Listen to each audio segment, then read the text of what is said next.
Hello and welcome to the Arsenal Bite Size Podcast. I'm your host Clayton, and we are here to review Man United 0, Arsenal 1. That's right, 1-0 to the Arsenal. A stress-free 3 points. We're off the mark, points on the board.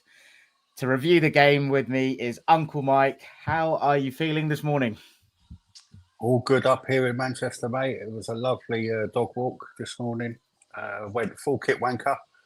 Walking around, no, I wasn't really, but no, walking around the streets this morning with the dog, trying to bump into as many Manchester United fans as possible, but then they're probably all down in London with you, so you're more likely to bump into them than me. So yeah, good start, mate. Good start. No, indeed. I went to a pub in Finsbury Park with my mate yesterday, and of course there were Man United fans in there. And as always, as well, you kind of check the socials pre-game, and you see all the Arsenal fans on their way up north, and you also see the Man United fans on their way up north. But if I lived in Manchester, I'd be soaking it up as well. To be fair, but I joked about it, saying stress-free. That was one of the most stressful games I remember watching, and like we'll get into the details and everything, but I really want to capture how you felt during the game and immediately after before we kind of go into any analysis and stuff, because I'm someone that how I feel during a game and immediately after is completely different to how I feel after I've slept on it. So how are you feeling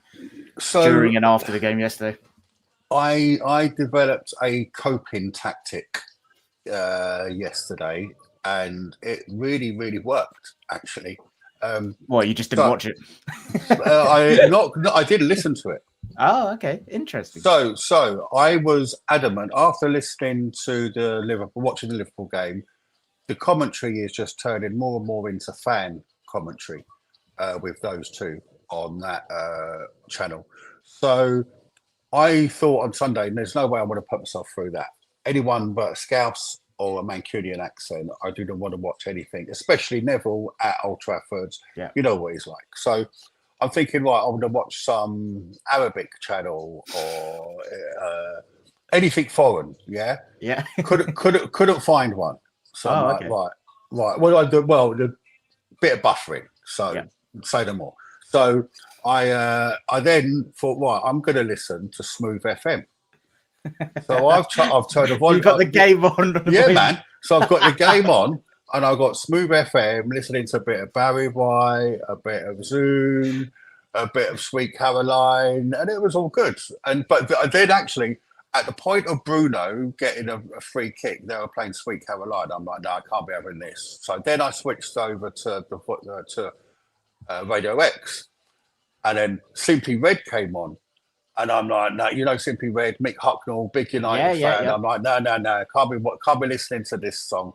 So I then chucked on Louis Dunford, and I played the Louis Dunford album, every single song of his album. Just let it on Alexa, play Louis Dunford, and it was going through every single hit, and it was so good because what was that like watching a game like that? It was really weird, but it detached me from getting me angry and too anxious, because I can't be standing listening to Neville. I don't know how bad it was, but I don't like all those groans and moans every time, all those noises that he makes. And there was one line. I didn't actually hear this. It was my mate I was with in the pub that said it, that something happened, and he apparently Neville was like, oh, he's given him a decision to make there. Yeah. Things like that. And there was all of that just builds into my anxiety. So I've done it before last season in a game. I can't remember which game. But I thought, and my missus come home, she'd taken a dog out for a walk, and she's come home. So what the hell are you doing? You're listening to Louis Dunford with the name. So yeah, it worked for me. It worked. Would you do that? Would you do it again? Yes, I would.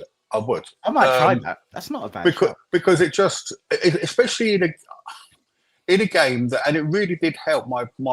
I was watching the game. It was slightly weird because you're not getting the theme of the game, but they're putting their narrative on the game anyway, and their spin on the game. So you're making your own mind up without a sort of an influence, making you more anxious about decisions or VAR or what they think of that or what. So it was interesting. It was an interesting perspective. So I was in a different mind frame. So I was anxious. I was shocked at how poor we were, but we can go into that.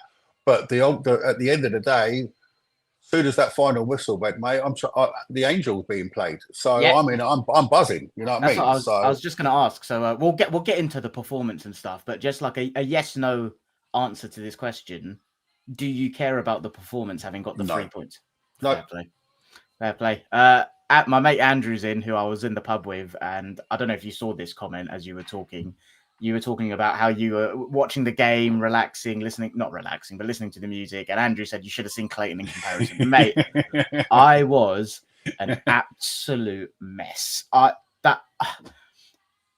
was really excited. So I think there's a strong chance I'm going back out to America, right? So this for me was probably, it's either this game or Liverpool away will be my last time watching the game in a pub with a friend or two in London. Yeah. Like I will find supporters clubs in America, but culturally it's not the same. Yeah, it won't be the same compared to who I am, what I'm used to, the way London football fans consume. Well, not even London, English football fans consume the game compared to across the pond. And so, like, I was buzzing. Like, regardless of United away, Old Trafford, like, I was buzzing for the game, mate. The life got sucked out of me so much. I developed a headache during the game based on how stressed I was. Like, I was visibly... anxiety feels like downplaying it. I was a fucking mess. Like, and it wasn't from I can't explain it other than it was just stress. It was literal stress to the point where after the game, don't get me wrong, I was happy, but I was so wiped out. I was like to my mate Andrew, I was like, I need to go home. And like, I went home and I watched Arteta's interview. I watched like the Sky Sports 2 3-minute highlights. I didn't watch Match of the Day because I was so wiped out. I was asleep by 9:30. Like that game took so much out of me emotionally. I couldn't tell you why. I couldn't tell you. Well, I can tell you why. Guess I can tell you what. Firstly, Andrew, if you've got any footage of this meltdown, please send it in. We'd love to see it.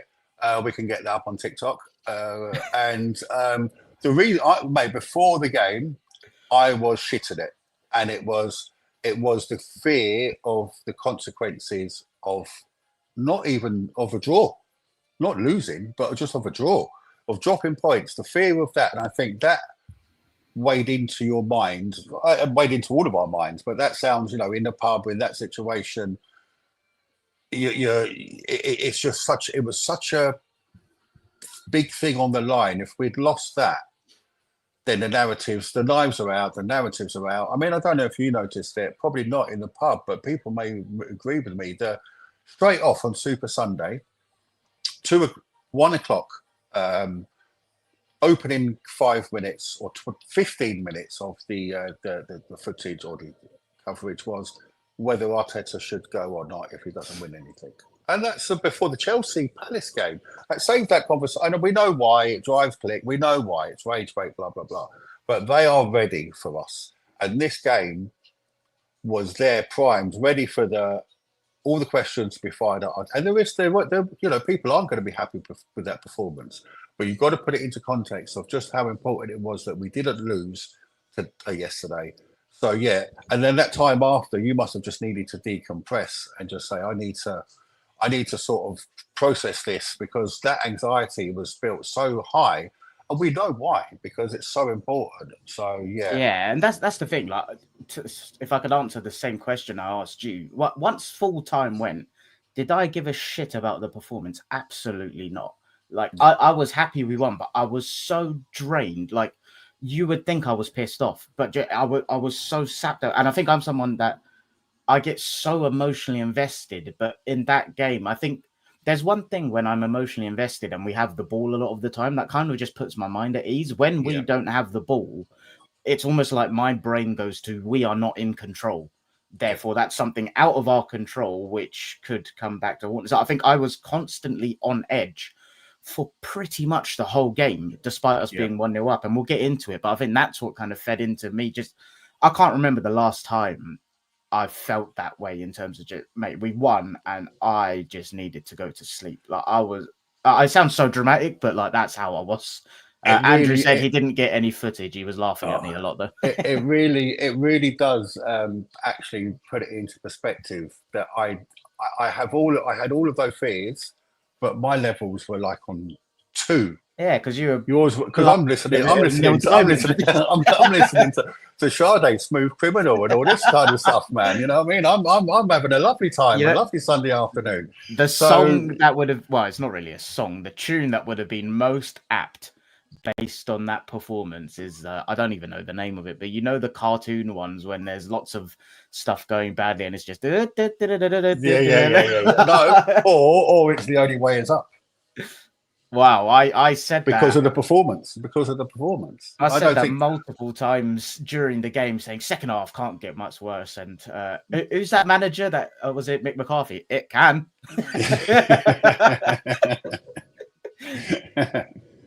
But yes, so I think it was. What? So do you want to go on to the lineup, or what you thought of that, or we'll go into the lineups because well, yeah. What did you think? So obviously lineups come out. I think it's like an hour and 15 before now. But with Arsenal, there's always a leak or two. So we see the lineup come out, and it was Raya, White, Saliba, Gabriel, Calafiori, Zubimendi, Rice, Odegaard, Saka, Gyökeres, Martinelli. So I think. Can you remember what you predicted on the stream on Friday? Yeah, I thought then I was adamant that Timber would play. And in hindsight, I think he probably should have. But did you have him at left back? So White at right back? Yes, left back. I had him at left back. But there was, and I also, maybe it was what I wanted rather than what I thought Arteta might have done. But then we did revert back to, I think he would go safe. Then we were talking about having Noni at one point, weren't we? Or I was. So yeah, I think you got it spot on with the prediction. No, I went Timber right back. Oh, of course, Calafiori left back. Yeah. Do you think Timber didn't start because he was still not fully fit? That must be the only reason. So like my reaction to the team when it came out was, holy shit, he's going for it, because White and Calafiori, I think a lot of people traditionally will think, oh, it's fullback, so like that's not going to have a big impact. But I think when you get into the level of detail in how we play, our fullbacks are so pivotal to us in the final third. And I think they're our most offensive fullback pairing. And how I felt at the time was, okay, he's going for it. It's risky. Even the Gyökeres thing, like fair play, going for it. I didn't really have any doubt on Martinelli at left wing, despite, like, we'll talk about his performance. Just more from I wish we had another option, but with what we had, I thought he would have played. Yeah. In hindsight, I think he got the lineup a bit wrong, if I'm being honest. I think it's almost like we've gone from one extreme to another, where we've gone from very cautious and stuff to like just that is so gung-ho in the sense of, I think White and Calafiori as a pair away at Old Trafford, first game of the season, when Man United's biggest strength, which they've added to, is transitions. That feels very ballsy. So I can only imagine Timber maybe is being nursed ever so slightly, because I think if you are going to play a Calafiori, you want to pair it with a Timber on the other side. I think that the Gyökeres thing, in hindsight, again, we'll talk about him. Like, Man United had a lot more of the ball than I thought they would, so maybe that's where I'm influenced by that. But I just think and it's kind of assessing it alongside what Arteta said about like Gyökeres and our pressing patterns and stuff. And it's like, Man United away is a game you do not want to fuck around with your pressing patterns. So surely you just stick with the reliable Havertz for this game and you bed Gyökeres in, because now I know we'll talk about it later today and during the week, but is Havertz in a position where he has to start against Leeds because of his cameo? And Leeds at home feels like the perfect game for Gyökeres. So I don't know. Lineup, bringing it back to the lineup, at the time, I felt fair play. That is very gung-ho. He is going for it. He kind of maybe wants White holding the width on the outside, get Saka in between the outside centre-back and the wing-back. I do think it was a slight mistake, but we got the 3 points, so it's a lesson that we can learn and hopefully correct. But I might be wrong on that. I might be on my own. What about you? Yeah, pretty much what you were saying. It was a team that was going for it, especially with, as you say, without Timber in it. But maybe that was partly due to fitness. And going on that, what a performance by Gabriel, if you're sort of comparing the two in levels of fitness, because that guy, that's his first competitive 90 minutes competitive game. There's a couple of friendlies, or one friendly under his belt, two 100 minutes in pre-season. And to come back and put in performance like that, that was just magnificent. So do you think, I actually think it's quite interesting option now that you could change up both fullbacks and could power up or give us different strengths, lock games down. And we haven't had that for a long time, have we? That you can bring on, you start with 2 and you end with 2, and there's no real drop off. It'll either power you up, like Skelly, he suddenly locks that side down. Timber just locks it down immediately. Yeah. And was that, would we put it down to a case of, is it another game of Ben White being roasted by a quick, lively left winger, which he has happened to him a couple of times, and certainly at that ground before? Or is White still... Because in pre-season, White was looking good. Now, obviously, it's a totally different playing in Villarreal in the Emirates Cup than get away in Old Trafford. But is there still fitness issues with White? And also, did you see he sort of tenderly touched his hamstring? He ran back and... Oh, when he was chasing Cunha? Yeah, and he got subbed off after that. So he was chasing, and this is what I hope's not, another injury. He was running back, and he's chasing Cunha, and he sort of grabbed out the Cunha, and that's why he then went down in the box after there was a bit of a goalmouth scramble. He went down in the box, and Cunha was having a go at him, and that's when Odegaard stepped in, and all that sort of stuff was going on. And then White went off, and he touched his hat or the back of his leg. So whether that's precautionary, we'll wait and see. But I think Timber is just has to be in the team, doesn't he? Somewhere. Yeah, I think so.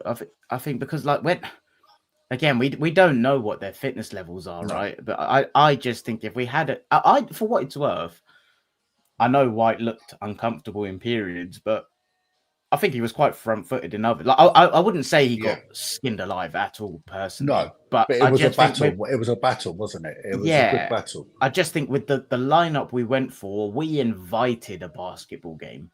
And maybe that's what he wants to go for, and he's willing to tolerate a bit more risk. But I just think there is still... I don't like extremes. I feel like we maybe have gone... Not to generalize, I feel like last year in a lot of games we were too extreme in control. You remember I spoke about too many times, like in the first phase, we keep our studs on the ball, we wait 3 seconds too long to pass it from a centre back to a keeper, and vice versa. I feel like with going White Calafiori, you then go to the other extreme, which is a basketball game. And I feel like by having a Timber on the right and a Calafiori on the left, that's balance. That's where you have the ability to slow it down when you need it, but you've got the ability to progress it and accelerate when you want as well. And I just feel like it was a tad extreme going that way with who we were playing and where we were playing. Well, you'll make more sense out of this stat or statement than I have tried to. I think I know what it's trying to say was, saw something about it's the quickest meter per second that we progressing the ball up the pitch in 3 years. So it's now gone like there's a stat in this there's an article by James Benge, CBS I think it is, on X, mentions this, and it's basically saying 2 meters per second or meter per second quicker. That's 16% quicker than 21, 22, 23, or 21, 22, 24. And it was 50% quicker than our last... 50% better than that, and 16% better than our quickest game, which was a 3-0 against Bournemouth. So wrap all that up into... Remember that interview where Arteta was saying he wants to bang and he wants to be... It's almost going back to fast start Arsenal, and you're not resting, you're not setting your rest in defence, which is what we've been doing with the control for the last 2 seasons. We've set our rest in defence, and then we bang, and that leads to the horseshoe of death. And by going the other way with the other extreme, it turns into a basketball match. There's a lot to work with Arteta on that. I think he'd be happy with the... And also, by doing that, we then got 11 turnovers, which is the most that we've had. So 11 turnovers, but we wasted all 11 turnovers. And that's another thing to be discussed. So I think there's a lot for Arteta that we'll be pleased about. It's almost a perfect game. You go up, you go to Old Trafford, you win 1-0, but there's so much for him to work on and say, look, if we want to play that direct way, which we have to because we did become Stodge FC, so we're all crying out for something different. So let's see how that bubbles and cooks in the next couple of weeks, whether it is going to cause us more problems, because then suddenly you're leaving yourself completely wide open. How many times did they manage to just put a ball over the top and suddenly we're in trouble? And then we're just hooking the ball away back to them, and it just turned into that basketball match because we're trying to get that turnover high up the pitch and then go bang again, and we were just wasteful with those 11 turnovers. Yeah, that stat's interesting. I hadn't seen that, but you could see it like visibly in terms of like the way we were trying to progress the ball through the thirds was a lot quicker. I remember there was that one, we got it into Odegaard, he played it round, I think Delit into either Gyökeres or Saka, but the final execution was off. But I think this is my thing. Like I was one of the people that was crying out for something different last year, but different in the sense of balance, like not wanting to abandon control, just wanting to diversify how and when we use it. And for me, I will always say the template of what I think is this perfect Arsenal team was Sporting Lisbon away, because that first half had a balance of control. Like we had our studs on the ball in the first third, but there were periods in the game where we accelerated it and we killed them. And I think that's what I want to see. I think we've got the ability to do that. And this is why I don't like extremes. Yeah. The best Arsenal with what we've got lies in the middle, in my opinion, between control and boom, boom, boom. I don't think either one as an extreme is where we lie best. And I think I don't think Arteta likes not having control. So I don't think we've got to worry that he's just going to abandon that. I just don't think the balance was right on the day, and it still needs, because you're still trying to find those runs from Gyökeres. You're still trying to get the ball to him quickly.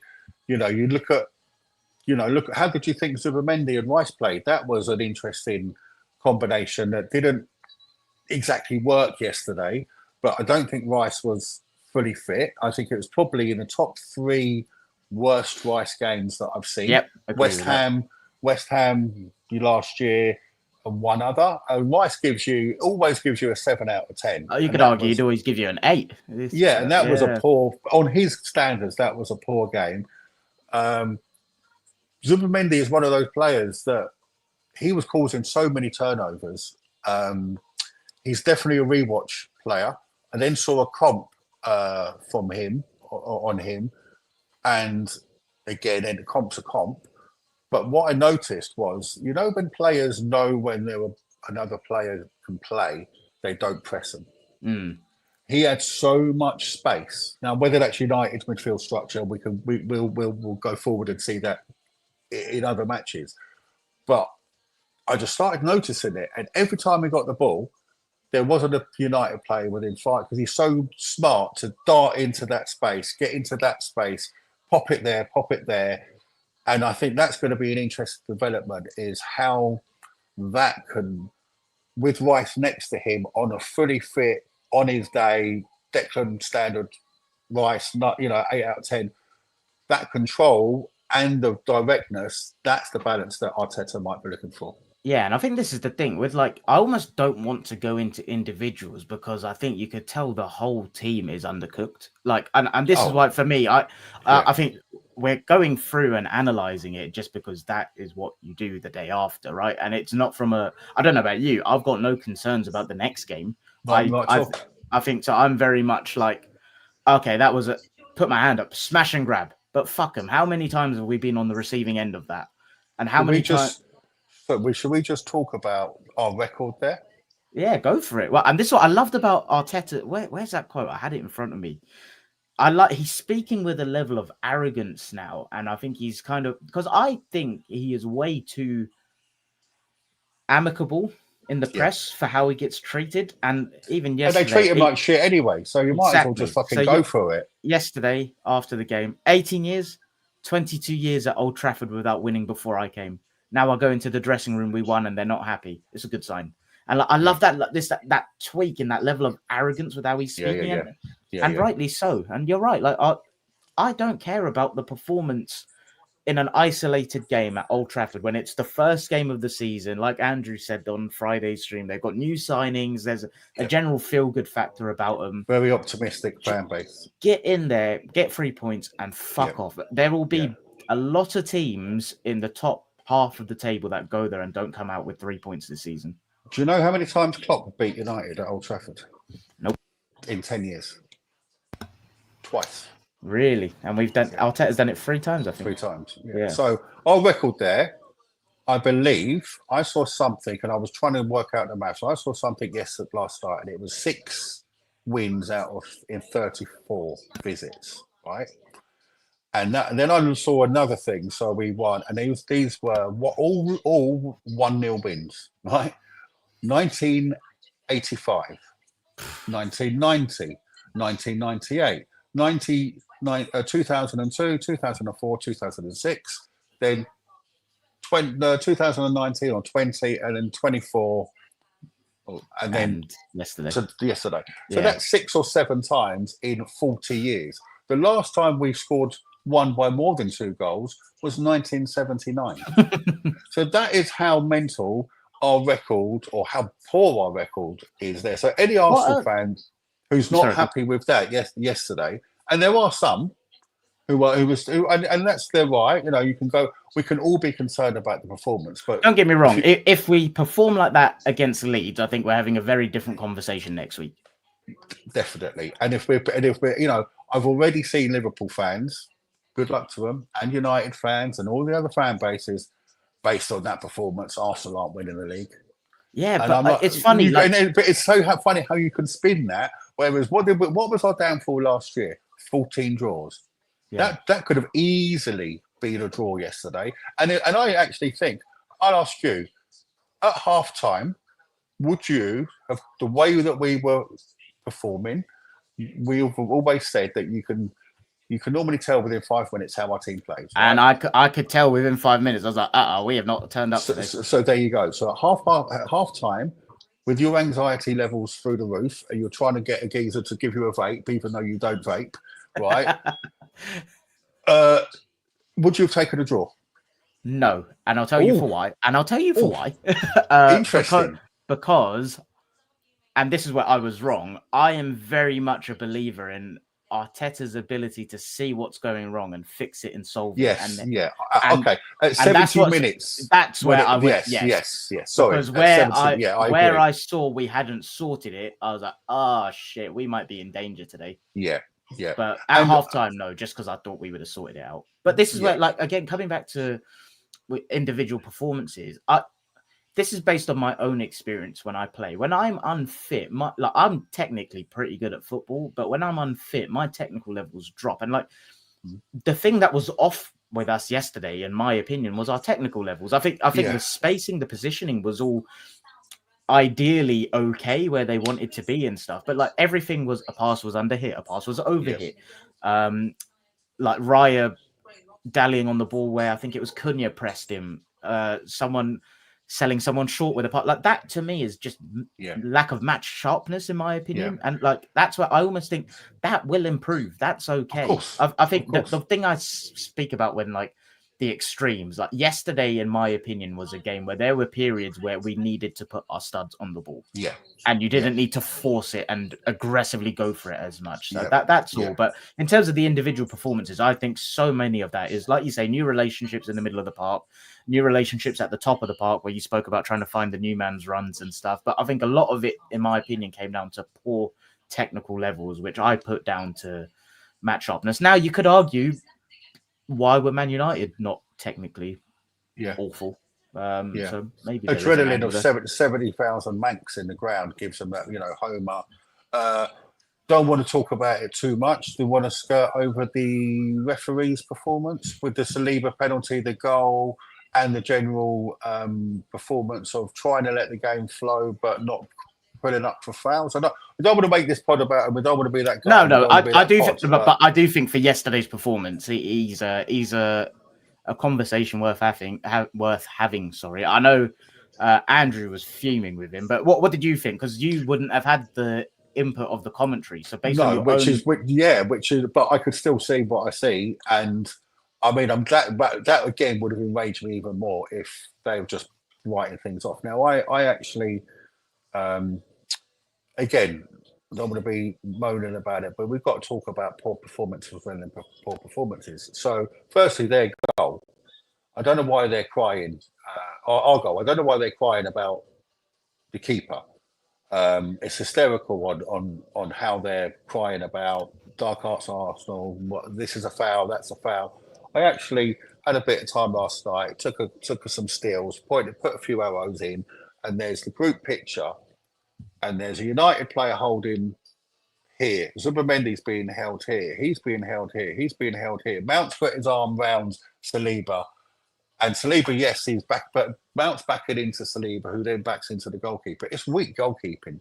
They had a corner in the second half or a free kick in the second half, and I was making sure, right, let's look at United doing the same thing that we are trying to do. 2 players on Raya. Raya just comes out, as we know, extremely good at crosses, swipes the ball, smacks it away, move on. So there's that. Should they have had a penalty? That needs to be looked at.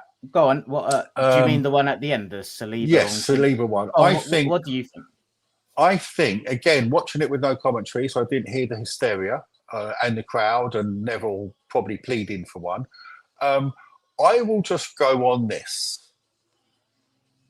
Paul Tierney is not really a fan of Arsenal in the fight, and he was on VAR. I think if he'd had a chance to give that penalty, I don't think it was clear and obvious from the on-field decision. Let's put it that way. I think there was the foot planted by Saliba. The guy runs across, puts it in on Saliba. Saliba didn't challenge for the ball. It was just a 50-50.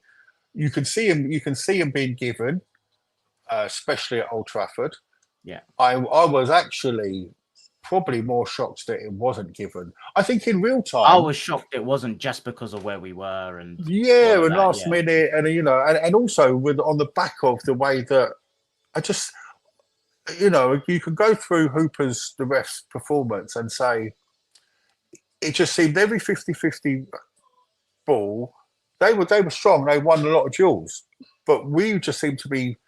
There was no flow. If we get clattered with a ball, it was just like, yeah, play on. And if they got clattered, it was the lack of the one thing I never care about is if you're consistently shit. Yes. I can almost tolerate that. If it's both teams not getting the decisions, then whatever. This is where I wish I made some. There were specific incidents that happened to us. Where I was like, how the fuck are you not giving that? And then there was one where I can't remember who it was, but I remember my feeling on it was like. Okay, it was quite early on, and you could tell he was trying to let the game flow. And I was like, do you know what? I can get on board with that if you're consistent with that. But the tackle that was in question was an easy yellow card. And then he obviously didn't maintain that level of consistency. And we're an Arsenal channel, so there may be some bias, but it felt every 50-50 they were getting. Homer ref. It was a Homer ref. Oh, my God. And then there was some that was stonewall for us. I was like, what is going on here? I actually made a point in my head because I wish I'd taken notes, but I was too busy enjoying Smooth FM. I've got to say, I am never going to be that guy that makes. I'm never going to be that guy that makes notes during an Arsenal game. Fuck that. So I actually made a mental note, not on my notepad, and it was the 54th minute. We got a free kick. He gave us a decision, and it was the 74th minute, and there was the only 2 times in the whole game that we got, and I think that 74th minute one was Havertz going through where he got hacked out by Maguire. I liked the look of Havertz. I thought he was promising signs, strong, quick. As you say, there's the discussions we had on the preview pods later in the week about who starts. Nice option to have, and what I did like about the whole. Well, we're not going to talk about refs anymore because I don't want to get into that. We won 1-0. It didn't affect the game, but it did affect our performance, I believe, because it didn't allow us that flow and momentum. And as you say, if you're doing that for both sets of teams, fair enough. Let's have a good game. But it just seemed that it's very. And I know we are we programmed, our players? Do we go down like a little easily? Or... Mate, there's one that I forgot, which has come to mind. I know we want to move it on, but Bumo elbowing Zubamendi. Yes, Zubamendi. Why is no one focusing on that? Yeah. And again, people like, it's an Arsenal channel, but like, call me out if you think this is biased. I think if that's the other way around, that's potentially going to VAR. Yeah. That's a fucking elbow in the face. Yeah. I think Saliba got away with, he could have had a yellow. So we did get a couple of decisions. So I'm not going to go all in on. We definitely. It was totally against us. So Saliba he could have had 2 yellow cards. What were they? I can't remember. There was one where he pulled back Cunha in the corner, in the corner, and didn't he get that was a silly foul? He didn't need to do that either. Silly foul, but you're putting yourself in for a yellow card, man. Oh no, that's what I'm saying. Like, that wasn't me saying the ref was silly. That and then did he get one later in the game as well for pulling someone back? And Raya got a yellow card as well. Speaking of him, props to him for his performance. Jesus Christ. I mean, what save do you want to talk about first? The Cunha one, the Bumo header? But he started off shaky, didn't he? Raya. He started the whole team. And this is what we can say, the whole team, and that's why we don't want to pick on individual players, subs or otherwise, because the whole team was a 6 out of 10. I think Raya's the only one, despite the shaky start, where he made 7 saves, didn't he? Yeah. So, I mean, defensively, you could probably say you were 7 out of 10, but going forward, you were 6 out of 10, going down to 5 out of 10. But when your whole team is on that level, you just got to write it off and say, we got the 3 points, could have easily been a draw, we moved. But Raya, as you say, that first save was unbelievable. And then the Bumo one as well was I don't know how we got down for that and pushed it out of danger as well. That was the most important thing. Yeah, that was brilliant. Especially like you say, he started a bit shaky, but like he single-handedly, I think, probably won us that game. Especially as we didn't really create too many chances. I think there were periods where we got into the right areas, better final third execution, because there was space for us. There was definitely space for us, but we kind of lacked that execution in the final third, but Raya single-handedly kind of won us that game, I think. I'm trying to think who else. The one I do want to ask your opinion. I know we kind of skirted over it, but Gyökeres, what did you actually make of his performance? Before you do answer that, we've got a couple people in the chat, so I'll just shout out. Got football locker room banter in saying big up. We won at Old Trafford. We did indeed. And good time to do the plugs, actually. If anyone that is live, whack the streamer like. First win of the season. We're on our road to 400 subs, so help us make that happen. And if you're live in, make yourself known. Let us know if you've got any questions. But Gyökeres, what did you think? I think he's done okay. He's getting a lot of, and this is why I think it's just madness, is judging and the amount of scrutiny after one performance is just crazy to me. He did okay. Whether the games, we wasn't finding him enough. Couple of nice ones down the channel, couple of times where he just flicked it off. Bodied the lit once. Yeah, but nice little flick here and so on. But nice cross where he just twatted it out to Rosette. Yeah. Didn't manage to get shot off, but am I going to pull my hair out over that performance? No. If he's playing like that in 10 and he's had 10 starts or a considerable amount of minutes in game week 10, whoever we've got by then, then we can have a conversation. But until then, I just think you are so mad if you want to analyse that performance, and then in the context of Seshko coming on and doing, he looked a bit clunky himself. Didn't he just made one big header, jumped up, flicked 5 foot, and the ball looped out and flicked it wide. That's all he did. And there was a period at the end. I think it was literally last couple of minutes. The ball goes into Seshko and it just bounced off his foot. Yeah. And if he controlled that well, he's got a shot off there. So, I think he looked a bit clumsy. He looked a bit Who's But I that, just think Sesko that, or Gyökeres? yeah, no, well, both, Oh. but probably Gyökeres. I think that, there was that one where it was a nice little touch, run down the wing, and he sort of stepped on the ball a little Yeah, bit, which is I a might think bit that's just rustiness as well. Yeah, and again, you said it earlier, we don't know what state of fitness these players are in. He was training on his own all summer apparently, sort of went on or refused to play, hasn't had the full pre-season with us, which is But this is why where I'm almost a little bit.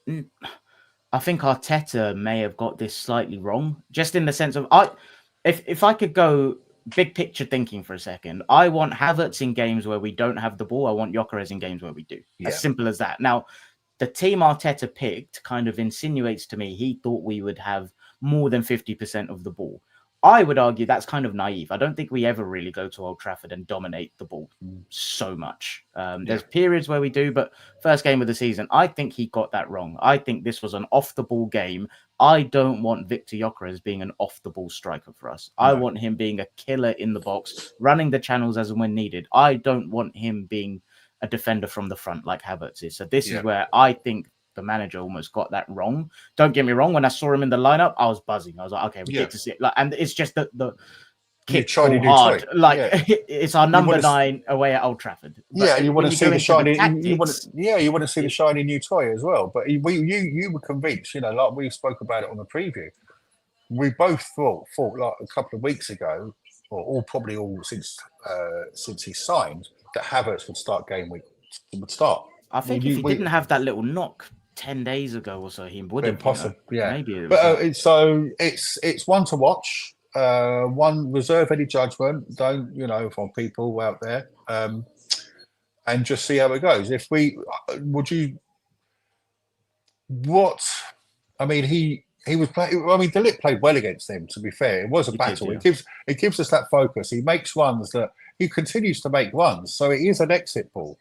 He is an exit. He battled. He's giving them something else to think about. We're going back to the Havertz when he signed as a striker. We're complimenting him on his he worked hard kind of thing. We don't want to go down that road after 15 games. But on his first game, all the pressure was on him. It was lined up to be this striker versus that striker. I think again. Let's see who has the better deal at the end of the season. Who would you put your money on to score more goals by the end of the season? Just a little.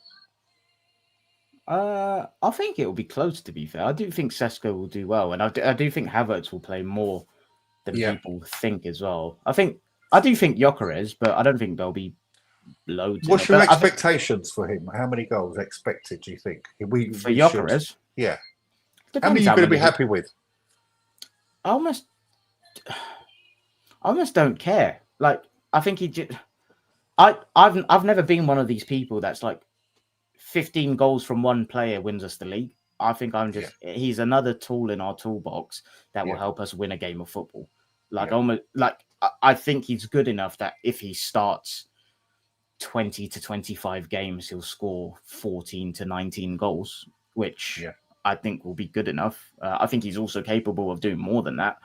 I feel slightly disappointed in the manager from this. I'll be honest. It felt a bit like, play your shiny toy. But I think a part of Havertz's game that has almost become underrated, like so much of the focus is like Gyökeres runs the channels. Like Havertz does that very well. And I almost think Gyökeres can do that. Do we want him doing that is a different thing. So I don't think we played to his strengths per se. I think we slightly threw him under the bus, but I think this was a hell of a cardio exercise to get him up to speed. So we've got Refresher in saying Man United are like a season 5 of Big Brother. I don't watch Big Brother, so I don't actually know what that means. I'm assuming that's an insult. I hope it's an insult. But welcome, Refresher. I mean, I know we're an Arsenal pod, but if we do have any United fans joining us, whatever, then go on. Should we be neutral? I think they were much better, much better. You can see green shoots. They're going to be better than they were last season. They can't be much worse, and that's not a dig. That is just being serious. They can't be much worse. United will never be they'll always find a way. Eventually, they'll chuck enough money at it, and they get a couple of good signings. And they seem to have got a couple of good signings of Cunha and Bumo, and I do think Sesko Sesko will do well for them as and well. Sesko will just complement them. So we'll complement that. Now, whether they still need a midfielder, and they definitely need a goalkeeper. There's still big problems there, and thankfully there are. But I think they're in for. I don't think they're going to have as poor a season as last year. Whether that's good enough to, we go back to our predictions of, I think we were saying FA Cup or League Cup for them. We said one of the domestics, yeah. Yeah, because they're Europe free. Amarin can get his ideas across. I mean, they did do, which I thought was quite funny. Could you imagine this? We play Manchester United at home on the first game of the season. We lose 1-0. We do a lap of honour after. That's what United did yesterday. Did they? They done a lap of appreciation or honour after the game. Now, what the fuck is all that about? So, yeah, but they will be back, unfortunately. Yeah. Whether it'll be this year, I don't think it'll be this year, but in a couple of years, yeah. Like you say, you just thrown up. They're too big a club to stay in the trenches, and they will just throw enough money where even by accident they'll get it right. And yeah, I do think that the one thing that has always been a consistent of Man United, even when they've been shit, is they have moments of directness and excitement, which I think was lacking last year. I think they'll have that this year. I think at home, they'll almost be like a bit of the latter Wenger years, where like at home they'll absolutely batter some teams, I think. So yeah, I agree. I think there was some room for encouragement from them, but yeah. Tommy Gunn's in. He's saying, morning, everyone. Sorry I'm late. We'll watch this back later. 1-0 to the Arsenal, which I believe he predicted on Friday. Well done, Tommy. Well done, Tommy. Good to see you, mate. Do you have anything else that you want to cover from the game before? I've got a couple of questions that I want to throw to you before. No, I'm all good, mate, for that, because, we said what we need to say, I think. Okay, now, the one question, this may be a bit loaded. Oh, shit, I've just pressed the wrong button. Are you still there? Yeah, no. Yep. This may be a bit of a loaded one. For anyone that is in the chat, by the way, make yourself known. And chuck some questions in. We've got a few minutes. So happy to go through some questions. Any concerns you've got or any questions, whack them in. But Gabriel Martinelli's performance, I've excused a lot of people down to rustiness and stuff, but he is a player that consistently over the last 18 months has been in the spotlight for technical reasons and consistency and all of those things. His performance was not one that made you think, we don't need a left winger. So do you think we will get a left winger? How much do you think we need a left winger? Obviously, Madueke came on. Oh, I've got to say, Madueke's got some work to do in terms of tracking off the ball runners. My God. And that's why you have to play him with a combo, don't you? You need him with the. You need him with the. Uncle Mike's got the balloons out again. For anyone listening on these audio, fingers are lethal, man. For anyone listening on audio, they're going to be so convinced. This is twice in a row. Uncle Mike got the magic fingers out and balloons come flying out on screen. Oh God. Yes, that's another weird. Madueke certainly needs to work on that defensive side of it, and that's what I remember. The first pod of last season I was on, and we had a discussion about Martinelli because obviously he came back from injury then, and we had concerns about decision making, about inconsistency, and that was 12 months ago, and nothing seems to have changed since then. He's had chances, he's had enough game time. The best Martinelli was ever at was when he had Jesus in that starting lineup on that side where they could just interact and rotate between each other. That was a man that Martinelli was scoring those goals. And they had a good, really good relationship. But we are not going to get to the promised land, I believe, with Martinelli playing on that left wing.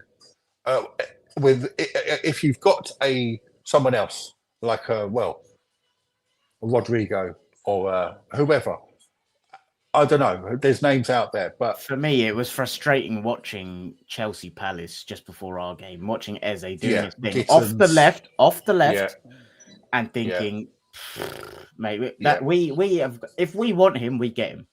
Yeah. We have got a free pass to that guy. If we put in a bid now, he would come to us over Spurs, and we're just letting him go down the road. And I think I don't want to kill Martinelli's career. No. I think in certain game states and certain opposition, he will still be very useful. If we play the way we intended against Bilbao, or we hold the width a little bit more with fullbacks and have him come inside closer to goal, I think there will be certain game states where he scores. And if he's scoring, I think there's less focus on his general game. Yeah. But I don't want to be relying on him for 80% of the season. No way. Absolutely not. And that performance yesterday was just embarrassing, to be honest. Yeah, you certainly don't want to be relying on Madueke, who's an unknown quantity at left wing, Trossard, who could potentially, hopefully, going out the door. Would you rather keep Trossard on? I mean, I'd like both to go. If is that feasible? Both to go, but I would, by both going, I would still want potentially an Eze and another left winger. So this is my thing. I would still keep Martinelli in the squad because I do think, especially like Champions League games in transition, like I think he's a very useful asset. I just really want to move away from him being such a regular starter. And like the Trossard thing's interesting.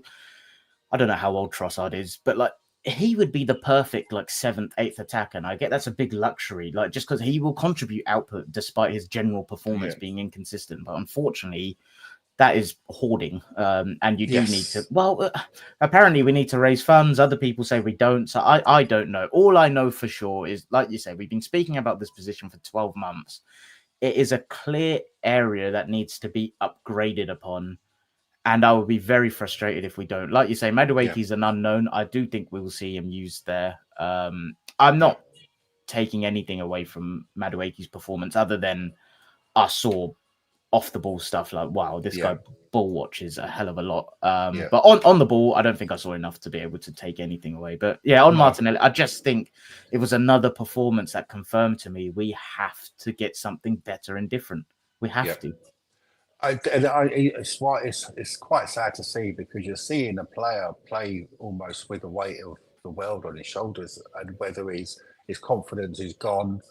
And it's a shame to see because he could have the potential that trajectory that he was on. At one point, we thought we had 2 star boys, him on one side and Saka on the other, and thought he could be a 17 million, 80 million pound player at one point. But I think he was at one point. It was, and that's our downfall is we don't sell players where they're at their peak. We now try, and we gave him a big contract, and he's probably on something like 200 grand a week. Now, who is going to play apart from Chelsea? Who's going to pay Martinelli 200 grand a week? You know what you just said about selling people when their value's high. So Andrew and I have to say, if I can blow our own trumpet, we are very good at predicting that.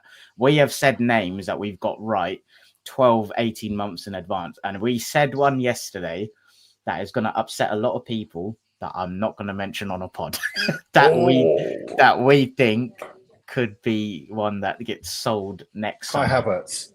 No comment, but no, not him. No, no. Mate, I'm not saying it, but this one is gonna either piss people off or get met with like a no way. But it comes back to I think there is an art in selling when people are at the top of their game but are still replaceable.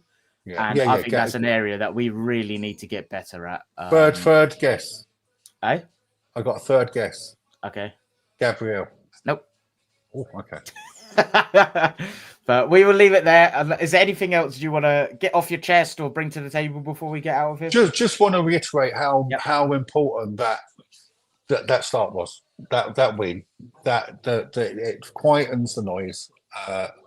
Certainly for a day or so. People can enjoy the content, go out there, watch your comps, listen to your podcasts, share podcasts, hopefully ours, like podcasts, subscribe to the podcast. So yeah, just wallow in content. And that's such a nice feeling after the first weekend of football, after watching only 2 teams won away this week. this weekend. Is that right? Who was that? Man City and us? City and us. Wow. So we've quietened it down for a week or so. We've already said every game was going to be a referendum. A loss is going to be a referendum this season. So we've just sort of put it off for another week. Get plenty to work on for Arteta, and we know I trust him, and I think you trust. Well, I know you trust him. Yeah, I think we know he's going to work on this all week, and there will be tweaks and there will be improvements. So yeah, not concerned. Just enjoy your Monday, enjoy your week this week. Get head first into all the content, and look forward to doing the preview on Friday for the Leeds game. And I think Leeds at home after a stressful performance, but a 3-point performance against Man United is almost a perfect one after. Because I'm like, that is the one where I expect us to see good football. And that's let's go and see what we're made of sort of thing. In a weird way, I know it's Leeds at home, but it's like, okay, let's put any concerns to bed about performances. And then hopefully you've got 6 points on the board going into Anfield. And then if you nick a point there, I'll take that all day long. And I'm not buying into this narrative of you've got to go to your title, and I hope that's not a basketball game. But yeah, that will be. Well, do you remember what I was saying? I was just saying, win at Man United, win at Leeds, arrive at Anfield with 6 points on the board and the feeling high. And like we have the potential to do that. We got Greg in the chat who I think we couldn't work out, but I think Greg may have been Man United. And he said, got away with it yesterday. The sign of champions when you play poorly and win. And he then said, he must be Man United because he says Arsenal over Chelsea, City and Liverpool any day. Good luck to you. Cheers, Greg. Yeah, cheers, Greg. We would say, I think if you've just joined, you may have missed what we said, but about 12 minutes or so ago, we were speaking about Man United. Yeah, lots of encouraging signs for you guys there. I think you'll do a lot better this year. But we will leave it there. Well said on everything. Just, enjoy your week, everyone. It's only the 4th time we've gone to Man United and won in the league. 3 of them are under Super Mix. So, soak it all up. Like Mike said, share the pod. Help us to 400 subs. If you're listening on audio, 5-star reviews go a very long way. I need to start doing it in the Elise style. Did you see his subscribe to the channel? No. He so Elise is quite like a nonchalant guy, and he was sat there on the Bayern Munich YouTube channel. He's like, so yeah, I'm here, free of will. Obviously, there's lots of good content on the channel, so subscribe so you don't miss it. So I need to start doing it like that. So maybe that will get more. But thanks everyone. It was great to have a few of you guys in. We will see you on Friday for the Leeds preview. Enjoy your week. We're on the board, 3 points, 1-0 to the Arsenal away at Man United. Up the Arsenal. Come on, you Reds.